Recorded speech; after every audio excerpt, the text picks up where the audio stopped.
Assalamualaikum warahmatullahi wabarakatuh. Waalaikumsalam warahmatullahi wabarakatuh. Saya ucapkan selamat datang kepada mahasiswa baru Institut Agama Islam Negeri Kediri, IAIN Kediri, tahun ajaran 2021-2022. Saya di sini akan sedikit membahas tentang prodi ilmu hadis, bagaimana tentang kurikulumnya, pembelajarannya, dan juga output lulusan dari prodi ilmu hadis itu sendiri. Sebelumnya, perkenalkan nama saya Yolanda Dwi Agustin sebagai moderator dan juga Ketua HMPS Ilmu Hadis IAIN Kediri periode 2021-2022. Di sini tentunya saya tidak sendirian, bersama saya sudah ada Kaprodi Ilmu Hadis Ibu Dr. Hajah Umi Hani. Assalamualaikum Ibu. Waalaikumsalam warahmatullahi wabarakatuh. Bagaimana Ibu kabarnya hari ini, sehat? Alhamdulillah sehat, mudah-mudahan saya mohon didoakan terus sehat, panjang umur dan Amin. barokah. Amin, amin. Baik, kepada teman-teman peserta PBAK IAIN Kediri 2021, sebelum penyampaian materi ini saya mulai, terlebih dahulu saya akan bacakan kurikulum vitae dari pemateri kita pada pagi hari ini. Nama lengkap Dr. Hajah Umi Hani, Magister Agama. Nomor induk pegawai 196012079032001, pangkat atau golongan 4B, jabatan Ketua Program Studi Ilmu Hadis dari instansi Institut Agama Islam Negeri Kediri, tempat tanggal lahir Kediri 26 Oktober 1960. Nomor HP mungkin bisa dicatat untuk teman-teman semua, 081234324450. Gimana Ibu, bisa kita mulai hari ini penyampaian materinya? Nggih ning nggih. Monggo, nggih. Kepada teman-teman, akan kita mulai penyampaian materi pada pagi hari ini mengenai program studi ilmu hadis. Sebelumnya saya ucapkan selamat datang kepada mahasiswa baru khususnya program studi ilmu hadis IAIN Kediri. Oke Ibu, hari ini mungkin penyampaian materinya bisa kita mulai dari sejarah prodi ilmu hadis itu sendiri Ibu. Mungkin bisa dijelaskan awal adanya di IAIN Kediri ini kira-kira program studi ilmu hadis itu kapan? Nggih. Terima kasih Neng Yolanda, Ketua HMPS untuk program studi ilmu hadis. Jadi program studi ilmu hadis ini termasuk program studi yang baru karena baru pada tahun 2014 program studi ilmu hadis ini berdiri. Semula jadi satu dengan program program studi ilmu Al-Quran dan tafsir waktu itu namanya tafsir hadis, program studi tafsir hadis. 2014 dipecah menjadi dua, program studi ilmu Al-Quran dan tafsir, juga yang satunya program studi ilmu hadis yang pada tahun 2014 itu tepatnya atas surat keputusan Dirjen Pendidikan Islam nomor 1497 tahun 2014, tanggalnya 14 Maret 2014. Gitu Ning, ceritanya, sejarahnya ilmu hadis itu. Oh, berarti termasuk prodi baru ya Bu? Nggih, prodi baru tapi prestasinya tidak kalah unggul dengan prodi-prodi lama. Meskipun mahasiswanya sedikit, tapi istilahnya Jawa kopen Ning. Kopen itu bisa saya amati mulai dari pemikiran mahasiswa, perkembangan mahasiswa, juga tentu kasih sayang lebih penuh kepada yang mahasiswanya sedikit. Iya, karena kalau banyak kan memang tidak tidak terpantau, tapi saya tidak yang jelas itu saya katakan apa adanya, prestasi juga nasional gitu nih. Alhamdulillah. Iya, alhamdulillah itu. Gitu. Kan tadi udah dijelaskan sejarahnya. Kira-kira visi misi Bu, kan pastinya setiap program studi itu visi misinya setiap tahun ataupun setiap itulah berubah ya kan Bu. Iya. Nah, kira-kira pada tahun ini visi misi program studi ilmu hadis itu sendiri apa? Iya. Terima kasih Ning. Jadi pertanyaan yang luar biasa bahwa visi misi program studi ilmu hadis itu mengikuti pada perkembangan zaman, mengikuti pada kebutuhan masyarakat, juga mengikuti pada program institut. Visi dari Prodi Ilmu Hadis itu Ning menjadi program studi yang unggul dalam bidang pengembangan kajian hadis tematik tingkat nasional tahun 2028. Jadi itu yang rencana kami capai itu nih, begitu. Sedangkan untuk misinya, misi dari program studi ilmu hadis itu adalah yang pertama melaksanakan pendidikan dan pengajaran yang bermutu untuk menjadikan lulusan prodi ilmu hadis itu sebagai ahli dalam bidang keilmuan hadis dan pemahaman hadis secara tematik nih. Itu mengenai visi yang pertama. Kemudian visi yang kedua nih itu menyelenggarakan penelitian dalam bidang ilmu hadis dan keilmuan dalam lingkup kajian hadis tematik dan mempublikasikan hasil penelitian secara luas. Itu misi yang kedua nih. Kemudian misi yang ketiga adalah melaksanakan pengabdian pada masyarakat dengan menerapkan nilai-nilai keislaman yang berbasis pada hasil telaah kajian hadis secara tematis. Itu misi yang ketiga nih. Sedangkan misi yang keempat adalah menjalin kerjasama dengan lembaga dan masyarakat yang terkait dengan pengembangan studi keilmuan hadis dan hadis tematik baik di dalam maupun di luar negeri. Itu misi dari Prodi Ilmu Hadis nih. Oke, terima kasih Bu. Dari pemaparan visi misi tadi itu yang bisa saya tangkap, Prodi Ilmu Hadis ini lebih menekankan kepada tematik ya kan Bu? Iya, gini. Mungkin bisa dijelaskan lagi kenapa sih kok mengambil secara global itu tematik untuk dijadikan sebagai visi dan misi dari Prodi Ilmu Hadis itu. Mungkin kan setahu saya sebelumnya itu kan kita memakai living hadis. Living hadis, Nah, sekarang kan sudah ganti ke tematik. Nah, kira-kira ini kenapa sih kok mengambilnya tematik untuk dijadikan visi misi pada tahun ini? Baik Ning.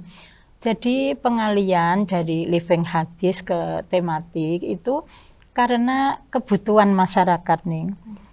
Kalau kita membahas tema-tema itu kan sesuai dengan problem yang terjadi pada masyarakat dan pada umat.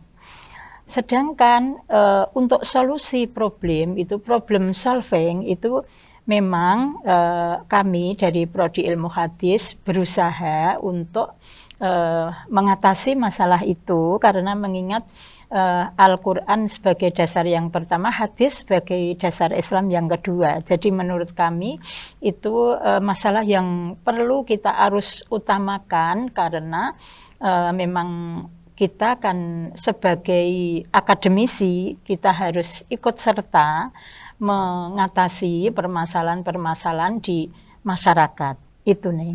Okay. Berbicara mengenai akademisi, berarti kan ada mahasiswa di dalamnya, Bu. Iya.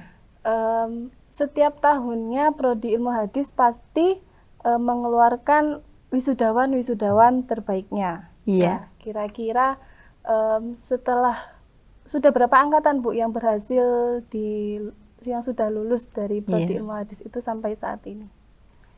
Sekitar 6 angkatan nih yang sudah istilahnya menurut angkatannya 6 tapi lulusannya ya sekitar 15 sampai 20 orang karena ilmu hadis itu mahasiswanya sedikit nih, itu memang tidak bisa kita pungkiri secara realitas memang itu.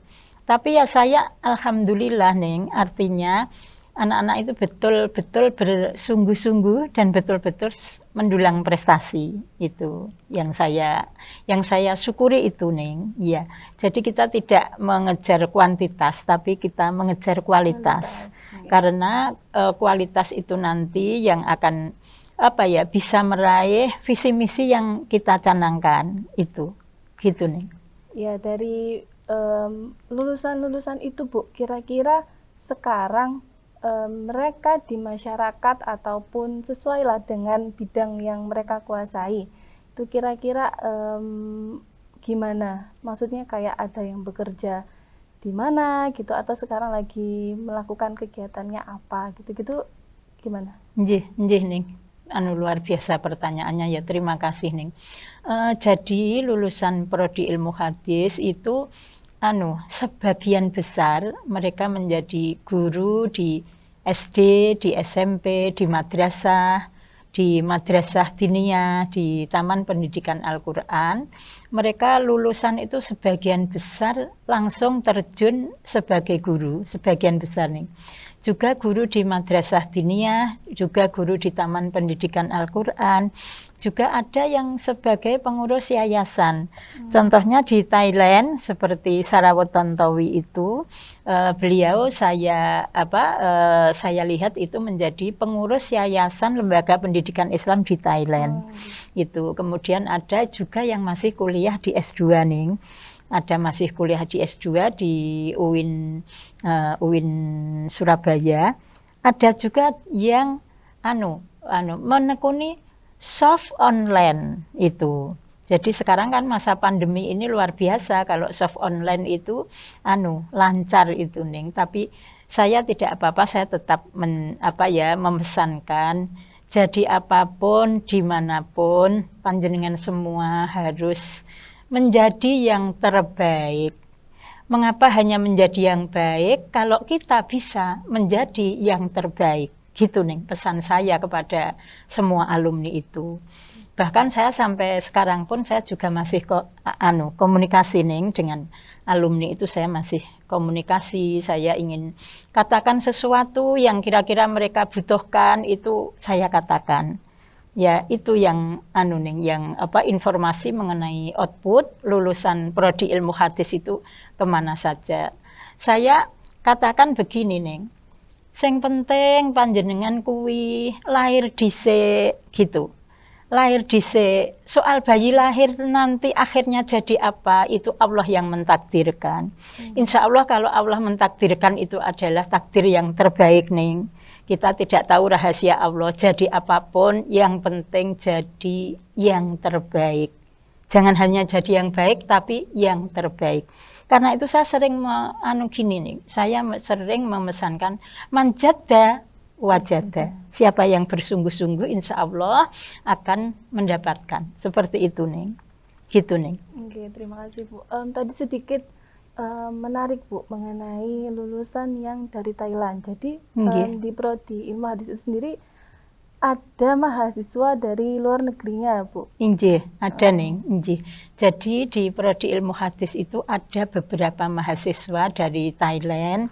Itu ya alhamdulillah mereka meskipun bagaimana ya Ning, kita tidak mengkiri realitas. Bahasanya bahasa Indonesia kan tentu tidak sama dengan mahasiswa yang asli Indonesia itu. Iya, tapi kesungguhan mereka itu saya hargai Ning. Jadi itu alhamdulillah kita dipercaya pemerintah Thailand untuk dititipkan sebagian di prodi ilmu hadis gitu Ning. Dan akhirnya pun membuahkan hasil juga untuk kembali ke negaranya, menyebarkan dakwah ya Bu. Iya, alhamdulillah. Iya, IAIN Kediri di sana Ning, ya mendapatkan penghargaan dari masyarakat, karena tentu masyarakat sekitar kan juga akan menilai alumni ini bagaimana kiprahnya, kan begitu Ning.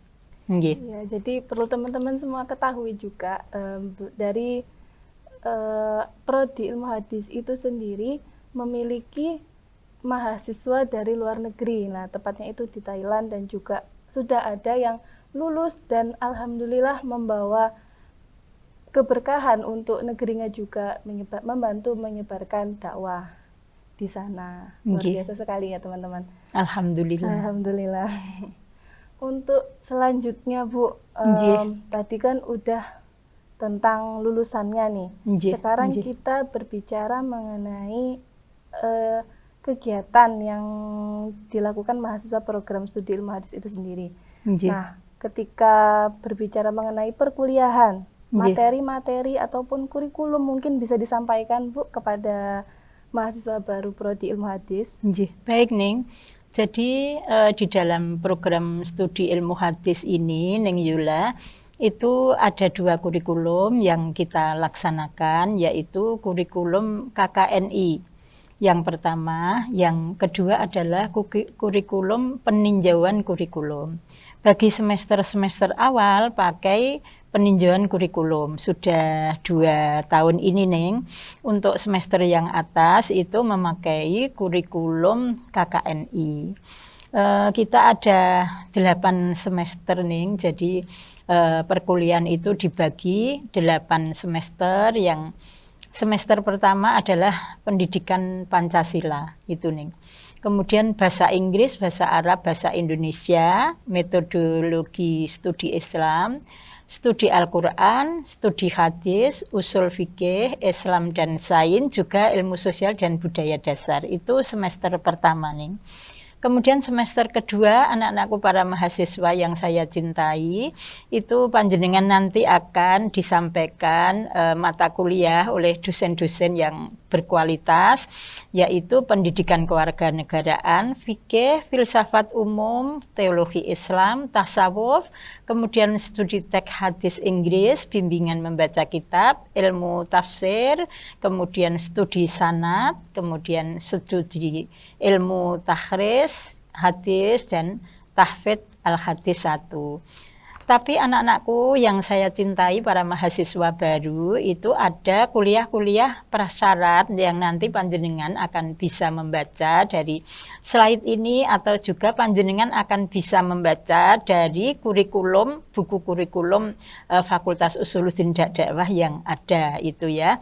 Kemudian pada semester 3, anak-anakku para mahasiswa yang saya cintai, panjenengan akan mendapatkan filsafat umum, fikih muamalah, sejarah peradaban Islam, praktikum membaca kitab hadis, studi tafsir, studi kitab hadis primer, studi matan, kemudian metodologi hadis tematik. Ini yang sangat sesuai dengan tadi ya, visi misi yang saya sampaikan itu nih. Kemudian tafsir tahfidz hadis 2 ada beberapa kali ya panjenengan nanti menghafal hadis. Kemudian tahfidz Al-Qur'an juz 30 ya. Syukur kalau panjenengan semua masuk di sini sudah juz 30 apal ngelontrok ya sayang semuanya ya. Karena nanti bagi mahasiswa kan akan menjadi imam. Jadi nanti itu kalau jadi imam itu suratnya jangan kulhu apa enggak surat ikhlas. Iya, nanti tah cilik-cilik mesti ngene. Iki engko mesti kulhu, iki engko surate kan gitu dibedek-bedek. Jadi aneka macam gitu ya, an-naba, kemudian an-naziat, pokoknya sing dawa-dawa kuwi lho. Cah bagus ya. Kalau ngimami, tapi yo aja kedawonen nanti kalau imame macane kedawonen diciteni cah cilik-cilik padha mulih. Bahkan ada orang tua juga kalau dia selak kentut, selak kerja itu terus bodho mulih. Karena itu lihat siapa yang jamaah gitu ya. Kemudian Neng semester 4 ini mahasiswa baru yang saya cintai, panjenengan akan mendapatkan pemikiran modern dalam Islam. Nanti itu ada berbagai negara pemikiran-pemikiran Islam panjenengan akan disampaikan secara tuntas ya. Filsafat ilmu, kemudian Islam dan budaya lokal, kemudian ilmu mantek supaya berpikir cerdas, ilmu dakwah supaya jenengan jadi dai milenial, ngalahne Mamah Dede, ngalahne Aagim, ngalahne Ustadz Abdus Somad. Was itu juga, kan oh iya. Alhamdulillah saya juga anak-anakku berdakwah masih 30 tahun, mulai usia 30 sampai 60 Neng. Ya pernah ke Hong Kong Neng 2 kali, alhamdulillah gratis pesawatnya. Di sana diajak ini Neng. Iya, saya diajak rekreasi ke Cina itu pakai kapal pesiar itu gratis juga. Alhamdulillah gara-gara Ana ya, gara-gara berdakwah itu Allah memberikan rezeki yang luar biasa itu. Saya kalau ke Cina dengan biaya sendiri ya yoga nih, ya tiga ke pasar saya. Baik, kok nyelonong sakmono ya ning ya. Seterusnya pada semester 4 nanti anak-anakku para mahasiswa panjenengan akan mendapatkan ini kajian kitab hadis sekunder, kemudian kritik sanad dan matan. Kemudian studi software hadis, panjang nanti diajari IT ya, bagaimana hadis itu digitalisasi itu ya. Kemudian ilmu rijalul hadis, luar biasa ya, penting-penting ini. Hadis akidah itu hadis tematik 1. Kemudian hadis akhlak itu hadis tematik 2. Kemudian juga balaghatul hadis. Jangan lupa ada prasyarat ya, nanti dibaca sendiri ya sayang semuanya ya. Iya. Kemudian pada semester berapa itu tadi ya Ning ya? 5. Semester 5. Iya. Anak-anakku para mahasiswa baru nanti panjenengan semester 5 akan mendapat praktek ibadah. Kemudian ilmu politik. Nah, hidup itu harus berpolitik ya. Meskipun politik is the emblem of man. Politik itu racun bagi manusia. Tapi jenengan kudu belajar keracunan dengan belajar ilmu politik. Ben ora dipolitiki gitu loh Ning ya. Gitu. Kemudian hadis ahkam ibadah, hadis tematik 3 itu nanti, hadis ahkam muamalah, hadis tematik 4. Kemudian metodologi penelitian hadis, luar biasa ya, metodologi sejarah hadis, tahqiq hadis, sejarah perkembangan hadis, pemikiran hadis kontemporer, pendekatan modern terhadap hadis. Luar biasa ya, panjenengan akan mendapatkan sesuatu yang mungkin belum didapatkan di tempat lain ya sayangku cintaku semuanya. Ya. Terus kemudian pada semester 6 anak-anakku para mahasiswa panjenengan akan mendapatkan kewirausahaan. Jadi jangan hanya pinter agama, tapi panjenengan punya pinter keterampilan, iso golek duit, wis pokoke. Nanti kewirausahaan itu akan membahas masalah piye golek duit itu. Jadi tidak hanya ilmu agama, tapi ilmu dunia pun juga diberikan karena panjenengan biar nanti sudah biar enak punya penghasilan, mandiri, kemudian begitu ya. Kemudian selanjutnya hadis sosial budaya. Nah, penting ini ya karena panjenengan semua orang harus menjadi sosiolog. Semua orang harus pinter untuk bergaul. Ini nanti akan dijelaskan di hadis sosial budaya itu. Kemudian hermeneutika hadis, pemikiran hadis orientalis, panjenengan juga harus tahu anakku.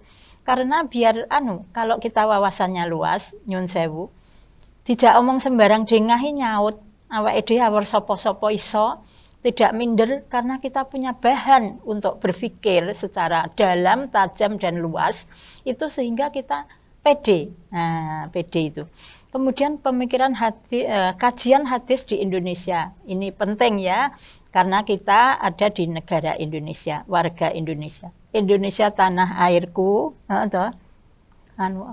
lagu 17 Agustus piye 17 Agustus tahun 45. Itulah hari kemerdekaan kita, karena ini kita pada Agustus ya Ning ya. Iya. Agustus ya Bu. Iya, saya tapi kalau ngundang cucu saya ya bukan itu. Undangan saya satu-satu aku sayang mama gitu. Wes ya ben gak apa-apa ya Ning, santai ya biar. Santai gitu Bu. Iya. Kemudian ada studi living hadis. Studi living hadis tetap ya kita kaji. Ada mata kuliah pilihan 1, mata kuliah pilihan 2, mata kuliah pilihan 3, mata kuliah pilihan 4. Gitu Ning. Kemudian ada KKN Ning. Luar biasa itu memadukan antara ilmu kita dan praktek lapangan. Nanti mahasiswa akan pinter berkomunikasi di lapangan, pinter memecahkan masalah di lapangan, juga selain itu penajaman dari ilmu-ilmu yang sudah diterima oleh mahasiswa. Kemudian seminar proposal skripsi. Jadi anak-anakku semuanya panjenengan pada seminar proposal skripsi ini harus sudah mengikuti 3 tadi. Lah terakhir skripsi itu panjenengan nanti ada prasyarat anak-anakku semuanya lulus 130 SKS dan metodologi penelitian gitu. Kalau tadi Neng, itu mata kuliah pilihan itu Neng, itu ada rumpun-rumpunnya. Jadi ada rumpun 1, rumpun 2, ini ada beberapa ya rumpun mata kuliah itu. Nanti mahasiswa tinggal memilih Neng, apa milih rumpun 1, rumpun 2, rumpun 3 atau rumpun 4. Tapi harus milih pada rumpunnya itu Neng, gitu. Gitu Neng, ini mengenai kurikulum begitu. Tadi sedikit membahas ya Bu, kan ada di situ tertera mata kuliah prasyarat. Nah, mungkin itu bisa dijelaskan mata kuliah prasyarat itu seperti apa dan pengaruhnya untuk ketika kita mau mengambil mata kuliah selanjutnya itu kira-kira seperti apa? Baik Neng. Jadi gini Neng, mata kuliah prasyarat itu kalau mengambil mata kuliah berikut, mata kuliah yang tertera di jadwal itu, dia harus sudah mengambil mata kuliah prasyarat, gitu Neng. Kalau dia belum mengambil mata kuliah prasyarat, dia belum boleh mengambil mata kuliah itu, gitu Neng. Mengenai prasyarat gitu. Berarti mempengaruhi ya Bu, bisa jadi mempengaruhi kelanjutan dari mata kuliah mahasiswa selanjutnya. Kalau nggak lulus di awal bisa rusak. Iya betul Neng. Saya juga mengharapkan kepada para mahasiswaku, sayangku, cintaku. Maaf ya Bu Hani kalau ngomong mesti ada cintaku, sayangku gitu. Menunjukkan kasih sayang Bu. Kasih sayang, iya saya betul-betul memang mencintai mahasiswa Prodi Ilmu Hadis itu. Jadi usahakan anak-anakku nanti mata kuliah yang keluar di semester itu panjenengan bisa lulus. Wes pokoknya caranya sederhana sebetulnya ya. Kuliah aktif, kemudian absen, jangan tidak absen ya. Kalau tidak absen nanti tidak tertulis. Kemudian dengarkan dengan seksama. Kalau online ya ojo meng absen bar kuwi ngalih nyang pawon, nyang ratan, nyang endi metu, engko bar kuwi absen neh awan. Jangan gitu. Itu terasa loh ya, dosen terasa ini yang aktif dan yang tidak. Kemudian ikuti dengan seksama kuliah online itu, kalau bisa panjenengan partisipasi aktif. Ya tanya, ya menjawab, ya mengomentari, gitu sayangku. Aktif, kemudian nanti untuk UTS itu juga panjenengan aktif mempersiapkan. Jangan kebut satu malam, pesan saya itu ya. Karena kalau sistem SKS, sistem kebut satu malam, nanti panjenengan belajar itu payah. Lah, pas wayahe ujian UTS atau UAS nanti panjenengan itu pikirannya penuh. Kalau pikiran penuh kan tentu sudah tidak bisa maksimal. Artinya belajar itu sayangku cintaku memang harus sedikit-sedikit tapi sering. Lebih baik 15 menit 5 kali daripada 1 jam 1 kali. Itu psikologi belajar seperti itu. Kalau saya dulu, ini ya ndak ngelem ya Ning, sejarah harus dikatakan apa adanya ya Ning Yula. Saya dulu sekolah itu selalu juara 1 di kelas mulai tingkat SLP, SLA ya. Alhamdulillah sampai S1, S2, S3 itu saya adalah skripsi selesai paling awal, itu tiga level itu.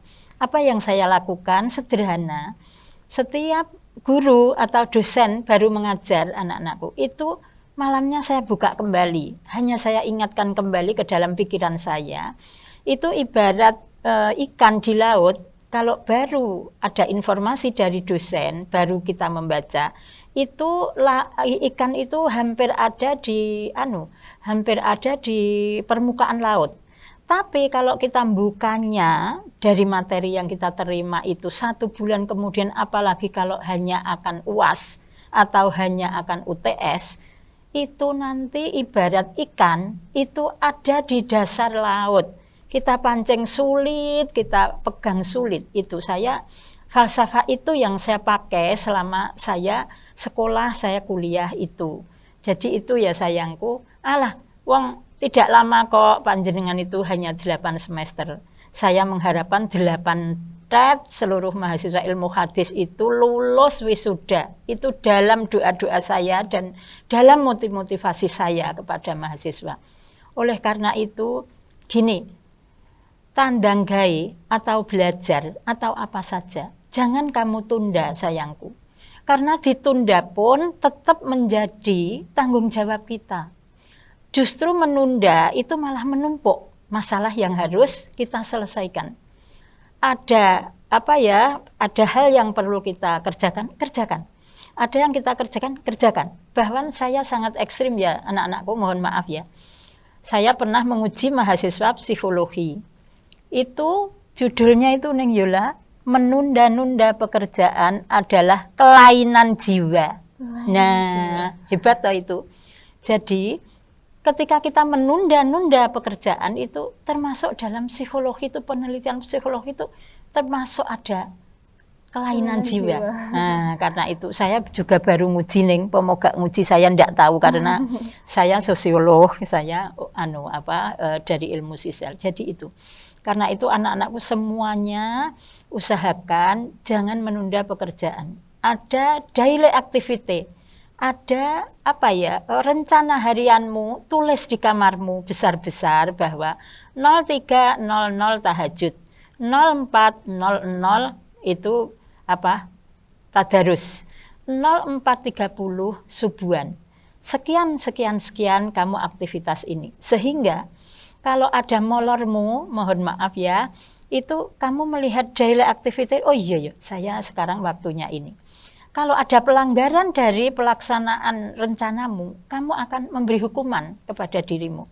Aku akan memberi hukuman 500 perak untuk tabungan. Saya hukum sendiri kesalahanku, kan gitu. Jadi, tapi yo aja Neng terus malih ngene diwalik Neng. Alah, aku banyak pelanggaran tabung aku akeh. Ya jangan gitu Neng, ndak boleh. Mungkin bisa ditambahi Bu, enggak 500, 100.000 mungkin kan jadi takut. Oh iya, 100.000 ya boleh anak-anakku semuanya 100.000 itu. Kalau saya itu ngene Neng, saya kalau puasa, saya akan melaksanakan puasa kadang-kadang Senin Kamis, kadang-kadang puasa Daud. Lah dalam puasa itu kan kalau menggunjing kan pahalanya hilang. Meskipun puasanya sah. Saya kalau lupa kalau puasa Ning, tahu-tahu gunjing sama suami ngerasani kai. Saya batalkan. Aku ya tiwas gak oleh ganjaran. Tapi menjadi hukuman bagi saya bahwa awakmu lek poso poso sing lahir batin. Aja poso lahir tok. Batine poso, pikirane poso, semuanya puasa. Itu saya ingin menanamkan kepada diri saya itu Ning. Ngoten Ning. Kalau kata teman-teman Bu, mungkin daripada menggunjing mending dibuat tidur. Tidur kan kalau diniati ibadah kan jadi ibadah juga. Ya, gitu Ning. Kalau dari saya itu mungkin ketika berbicara kuliah ya Bu. Iya. Dan prosesnya.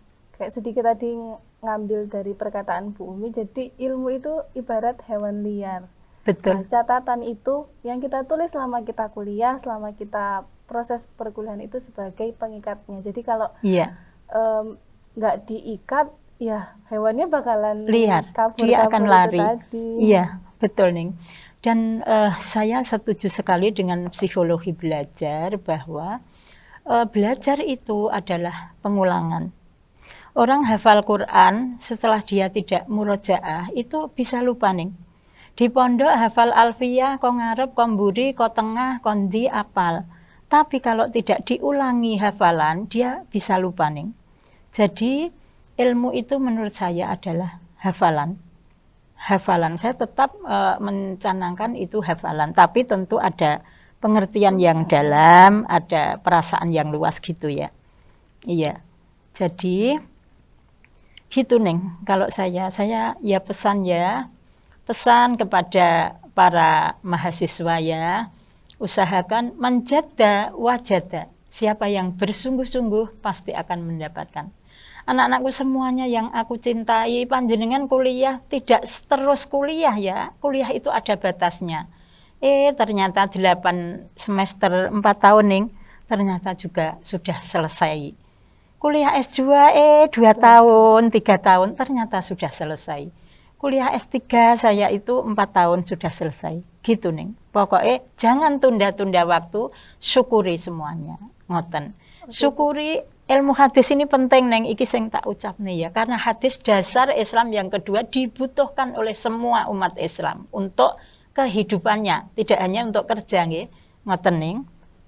Selanjutnya Bu, mungkin dari tadi kan udah pemaparan mengenai mata kuliah, akreditasi. Nah, biasanya kan teman-teman mahasiswa baru itu akreditasinya prodi ini apa sih? Nah, Iya. akreditasi dari prodi ilmu hadis itu sendiri. Nggih.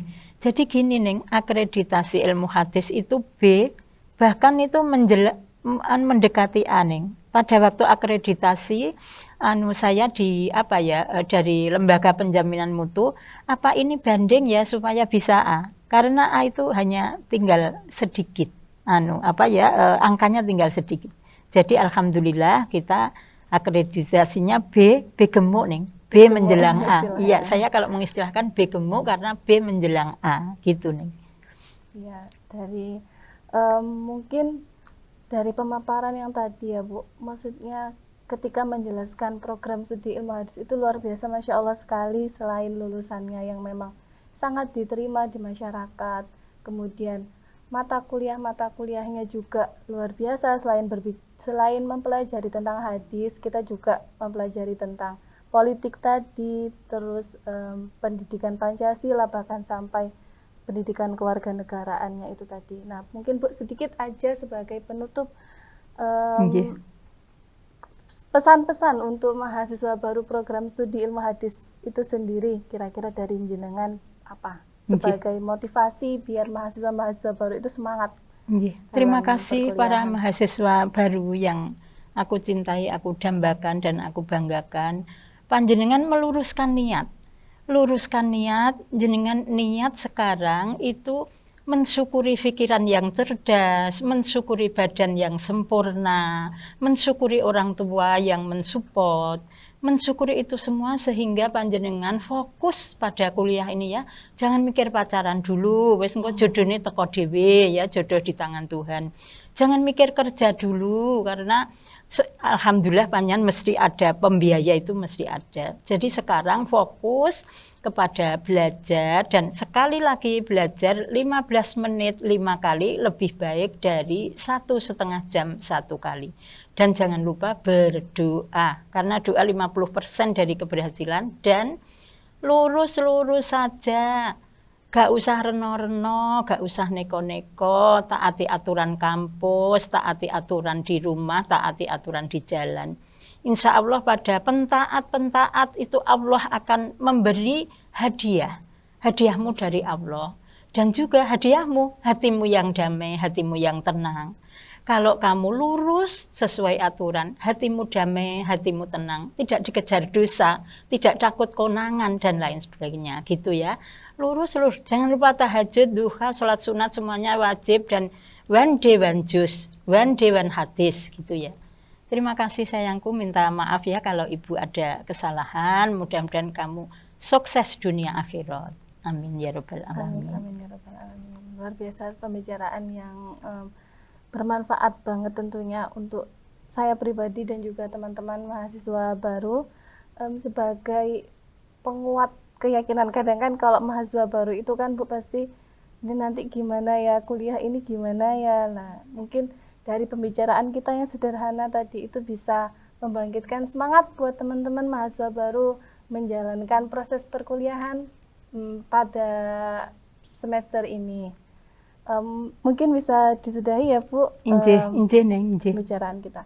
Baik, terima kasih kepada teman-teman semua atas partisipasinya dan juga perhatiannya dalam materi kali ini tentang program studi ilmu hadis.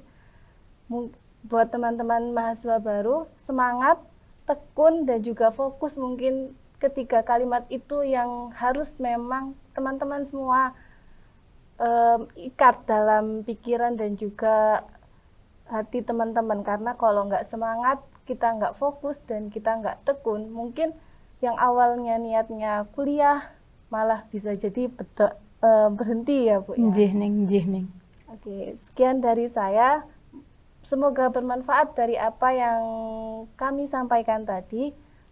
Kurang dan lebihnya mohon maaf. Saya Yolanda Dwi Agustis sebagai moderator pada materi kali ini. Memohon maaf atas segala kekurangan.